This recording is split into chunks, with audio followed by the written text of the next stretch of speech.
அர்ஜுனான்னார். 4 விதமா என்ன உபாசனை பண்றவா இருக்காப்பா ஜனங்கள். 4 பேருமே புண்ணியம் பண்ணவா, அதுல எந்த சந்தேகமும் கிடையாது.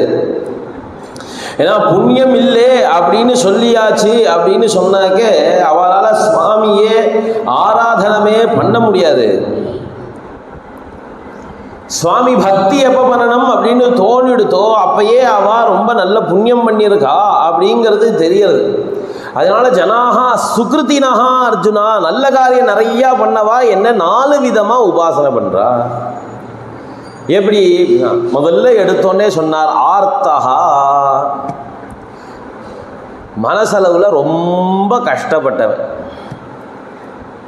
ஜிக்யாசுகு, ஞானத்தை அடையணும்னு ஆசைப்படக்கூடியவன், என்னை பற்றி தெரிஞ்சுக்கணும்னு ஆசைப்படுறவன். அர்த்தார்த்தி,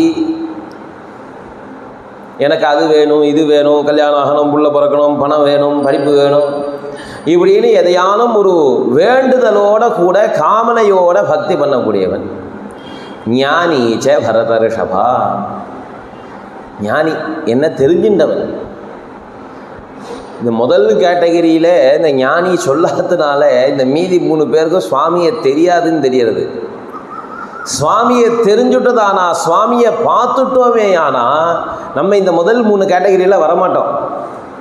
ஞானத்தை அடைஞ்சவனாக இருப்போம். அப்போ நமக்கு மனக்கவலையும் இருக்காது, இது வேணும் அது வேணுங்கிற எண்ணமும் இருக்காது, சுவாமியை தேடணுங்கிற எண்ணமும் இருக்காது.